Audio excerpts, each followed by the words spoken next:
But we had no wars. They said, he will start a war. I'm not going to start a war. I'm going to stop wars.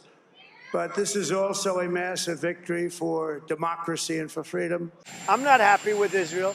You know, when I say, okay, now you have 12 hours, you don't go out in the first hour and just drop everything you have on them. 13 ദിവസം നീണ്ടുനിന്ന Israel Iran സംഘർഷം അവസാനിച്ചു. ഇതിലൂടെ ഇറാനാണോ ഇസ്രായേലിനാണോ അതോ ഈ യുദ്ധം നിർത്തുന്നു എന്ന് പ്രഖ്യാപിച്ച അമേരിക്കയ്ക്കാണോ നേട്ടമുണ്ടായെന്ന് ചോദിച്ചാൽ വളരെയധികം സംശയം തോന്നും. കാരണം ആർക്ക് നേട്ടമുണ്ടായി എന്ന് ഇപ്പോഴും വ്യക്തമാകാത്ത രീതിയിൽ യുദ്ധം അവസാനിക്കുകയാണ് ചെയ്തത്. ഇവിടെ ഇസ്രയേലിന് നേരെ ഇറാൻ പ്രകോപനം തുടർന്നു, അല്ലെങ്കിൽ അവർ ആണവായുധങ്ങൾ നിർമ്മിക്കുന്നു എന്നൊക്കെ പറഞ്ഞ് 13 ദിവസങ്ങൾക്ക് മുമ്പാണ് ഇസ്രയേൽ ഇറാന് നേരെ ആക്രമണം നടത്തിയത്. ആദ്യ ദിവസം തന്നെ അവിടുത്തെ സൈനിക മേധാവിമാരെ, ഇൻ്റലിജൻസ് മേധാവിമാരെ, ആണവ ശാസ്ത്രജ്ഞന്മാരെയൊക്കെ തന്നെ കൊലപ്പെടുത്തുകയുണ്ടായി.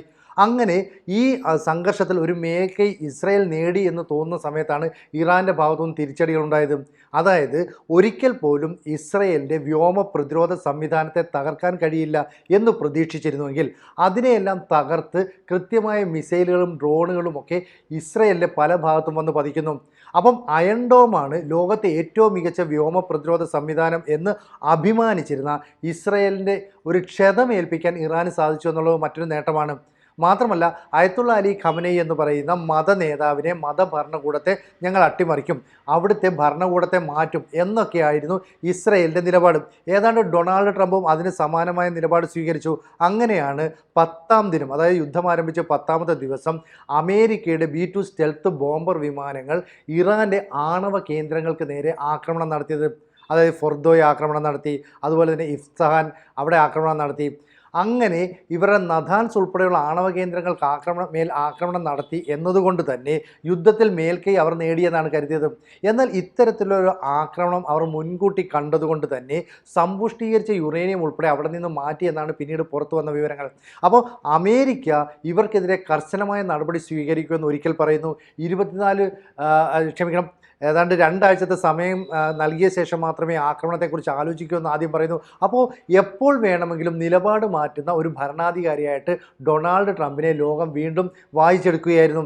പെട്ടെന്ന് ഈ ആക്രമണം നടത്തിയതിന് ശേഷം പിന്നീട് വളരെ പെട്ടെന്ന് ഒരു സർപ്രൈസ് എന്ന രീതിയിൽ ഡൊണാൾഡ് ട്രംപ് പ്രത്യക്ഷപ്പെട്ടിട്ട് പറയുന്നു, ഇസ്രയേലും ഇറാനും കൂടെയുള്ള യുദ്ധം നിർത്തുകയാണ്, ഇരു രാജ്യങ്ങളും വെടിനിർത്തൽ ആവശ്യപ്പെട്ടുകൊണ്ട് തന്നെ സമീപിച്ചു. അപ്പോൾ താൻ ഇടപെട്ടുകൊണ്ട് ഒരു മധ്യസ്ഥ ശ്രമം ഇവിടെ നടത്തിയെന്നാണ് പറയുന്നത്.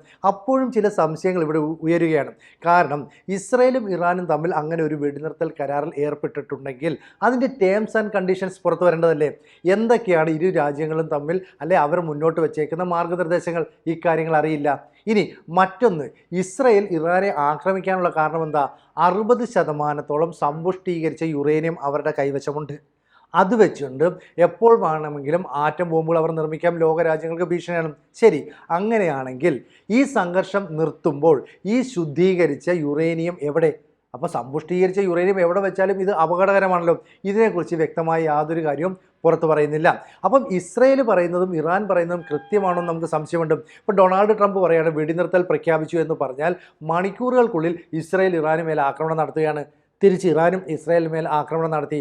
ഈ പ്രഖ്യാപനം ഉണ്ടായതിനു ശേഷം 9 പേർ ഇറാനിലും 4 പേർ ഇസ്രായേലിലും കൊല്ലപ്പെട്ടു. ഇതോടുകൂടി ഡൊണാൾഡ് ട്രംപ് വളരെയധികം ദേഷ്യപ്പെട്ടു, അല്ലെങ്കിൽ ക്ഷുഭിതനായി. അദ്ദേഹം വളരെ മോശം ഭാഷയിലൊക്കെ തന്നെയാണ് നെതന്യാഹുവിനെ വിളിച്ചതും അഭിസംബോധന ചെയ്യുക ചെയ്തതും. എന്നിട്ട് പറഞ്ഞു, നിങ്ങളുടെ പൈലറ്റുമാർ ഇങ്ങനെ ഡസൻ കണക്കിന് ബോംബുകൾ കൊണ്ടിടുകയാണ്, അവരെ എത്രയും പെട്ടെന്ന് തിരിച്ചു വിളിക്കും എന്നൊക്കെ പറഞ്ഞു. എന്നിട്ടും നെതന്യാഹു കേട്ടില്ല. മറ്റൊരു സ്ഥലത്ത് ആക്രമണം നടത്തി ബോംബിട്ടതിന് ശേഷം മാത്രമാണ് ഈ വിമാനങ്ങൾ തിരിച്ചു പറന്നത്. അപ്പോൾ ഇവിടെ ഇസ്രയേലും ഇറാനും തമ്മിലുള്ള സംഘർഷം അവസാനിപ്പിച്ച ലോക നേതാവ് എന്നൊരു ഇമേജ് സൃഷ്ടിക്കാൻ വീണ്ടും ഡൊണാൾഡ് ട്രംപ് ശ്രമിക്കുന്നു. ഇത് തന്നെയായിരുന്നു ഇന്ത്യയും പാകിസ്ഥാനും തമ്മിലുള്ള സംഘർഷം ഉണ്ടായപ്പോഴും ഡൊണാൾഡ് ട്രംപ് നിലപാടെടുത്തത്. ആദ്യം ഇന്ത്യക്ക് അനുകൂലമായ നിലപാടെടുത്തു, ഇന്ത്യ ചെയ്ത് ശരിയാണെന്നൊക്കെ പറഞ്ഞ ട്രംപ് വളരെ പെട്ടെന്ന് നിലപാട് മാറ്റുകയും പാകിസ്ഥാന് വേണ്ടിയിട്ട് വെടിനിർത്തൽ ആവശ്യപ്പെടുകയും ഒക്കെ ചെയ്തു.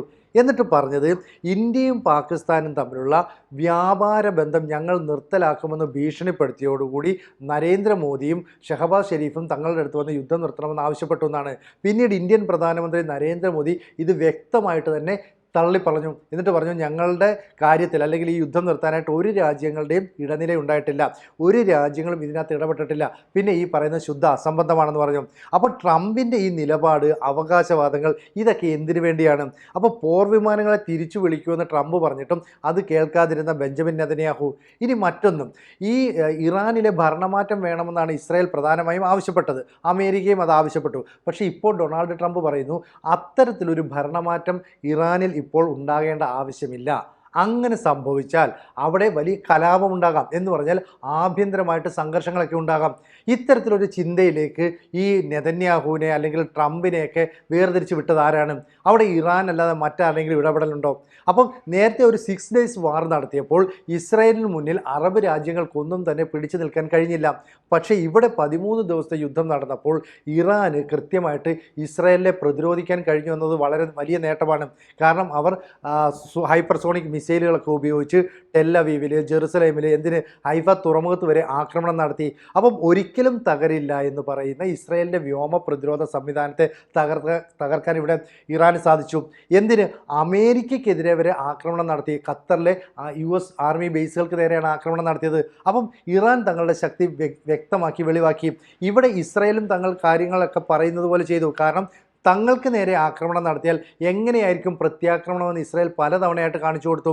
കാരണം ആദ്യം ഏതാണ്ട് 200ഓളം വിമാനങ്ങൾ വന്ന് ആക്രമണം നടത്തുന്നു, പിന്നീട് 50ഓളം വിമാനങ്ങൾ വന്ന് ആക്രമണം നടത്തുന്നു. അപ്പോൾ ഇസ്രായേലും തങ്ങളുടെ ലക്ഷ്യത്തിലേക്ക് എത്തി. ഇനി അമേരിക്കയോ? തങ്ങളാണ് ലോകത്തെ ഏറ്റവും വലിയ ശക്തി, അജയ്യരായ തങ്ങൾ എന്ത് നിലപാടെടുക്കുന്നു അത് ലോകത്തെ ഞെട്ടിക്കും. അതുതന്നെയാണ് അവർ കാണിച്ചത്.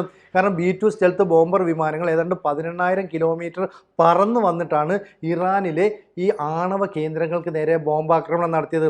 ഈ ആണവ കേന്ദ്രങ്ങൾ പൂർണ്ണമായും തകർന്നില്ല എന്നാണ് ഇപ്പോഴും പുറത്തു വരുന്ന വിവരങ്ങൾ. അങ്ങനെയാണെങ്കിൽ സമ്പുഷ്ടീകരിച്ച യുറേനിയം ഇപ്പോഴും ഇറാൻ്റെ പക്ഷത്തുണ്ടാകും, ഇറാൻ്റെ കൈവശമുണ്ടാകും. അങ്ങനെ വന്നാൽ UN-ഉം ഇൻ്റർനാഷണൽ അറ്റോമിക് എനർജി ഏജൻസിയും ഇനി എന്ത് നിലപാട് സ്വീകരിക്കും? അത് വളരെയധികം ഗൗരവമായി ചർച്ച ചെയ്യേണ്ട ഒരു കാര്യമാണ്. മാത്രമല്ല, രാത്രി മുഴുവൻ ഇസ്രായേലിലെയും അതുപോലെ ഇറാനിലെയും സാധാരണക്കാരായ ജനങ്ങൾക്ക് ഉറങ്ങാൻ കഴിയാതെ ബങ്കറുകളിലൊക്കെ കഴിച്ചു കൂട്ടേണ്ടി വന്നു എത്രയോ ദിവസം.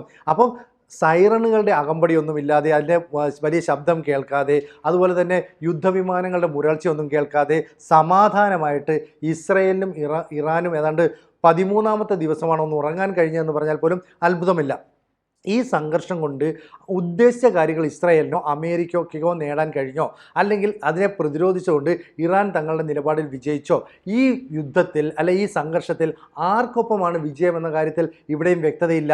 ഇനി ഡൊണാൾഡ് ട്രംപിൻ്റെ ഈ ഇരട്ടത്താപ്പാണ് വ്യക്തമാക്കുന്നതെങ്കിൽ അതും ലോകം തിരിച്ചറിയേണ്ടതുണ്ട്. കാരണം രണ്ട് രാജ്യങ്ങളെ തമ്മിൽ എപ്പോഴും സംഘർഷത്തിൽ ഏർപ്പെടണം. അങ്ങനെ അമേരിക്കയുടെ ആയുധങ്ങൾ വിറ്റുപോകണം, അമേരിക്കയ്ക്ക് സാമ്പത്തികമായി നേട്ടമുണ്ടാകണം. അപ്പോൾ ലോകത്ത് എല്ലാ കാലത്തും യുദ്ധങ്ങൾ ഉണ്ടാകുന്നതിൽ പ്രധാന പങ്ക് വഹിക്കുന്ന അമേരിക്കയാണ്. അതിലൂടെ അമേരിക്കയ്ക്ക് ഒരു പ്രശ്നവും ഉണ്ടാകരുത്, മറിച്ച് ഏഷ്യൻ രാജ്യങ്ങളിൽ, പശ്ചിമേഷ്യൻ മേഖലകളിൽ, യൂറോപ്യൻ മേഖലകളിലൊക്കെ തന്നെ വലിയ വലിയ പ്രശ്നമുണ്ടാകണം, പ്രത്യേകിച്ച് ആഫ്രിക്കയിൽ ഉൾപ്പെടെ. അപ്പം ഡൊണാൾഡ് ട്രംപും അമേരിക്കയും ഇത്തരത്തിലുള്ള നിലപാട് സ്വീകരിക്കുന്നു എന്നുള്ളത് ജിയോ പൊളിറ്റിക്സിൽ മാറി വരുന്ന കാലാവസ്ഥയിൽ എല്ലാ രാജ്യങ്ങളും മനസ്സിലാക്കുന്നുണ്ട്. അതിനനുസരിച്ചുള്ള നിലപാട് അവർ സ്വീകരിക്കും. അതുകൊണ്ട് തന്നെ യുദ്ധം അവസാനിച്ചതായി പ്രഖ്യാപിച്ച് ഒരു ദിവസം കഴിയുമ്പോഴും ആര് ജയിച്ചു ആര് തോറ്റു, നിലപാടുകൾ എന്തൊക്കെയാണ് എന്ന കാര്യത്തിൽ ഇപ്പോഴും ലോകത്തിന് സംശയമാണ്. ഇതിന് വരും മണിക്കൂറുകളിൽ, വരും ദിവസങ്ങൾക്കുള്ളിൽ ഉത്തരം കിട്ടുമെന്ന് തന്നെയാണ് പ്രതീക്ഷിക്കപ്പെടുന്നത്. കൂടുതൽ വാർത്തകളും വിശേഷങ്ങളും നിങ്ങളിലേക്ക് എത്താൻ ABC മലയാളം സബ്സ്ക്രൈബ് ചെയ്യുക, ബെൽ ബട്ടണും അമർത്തുക.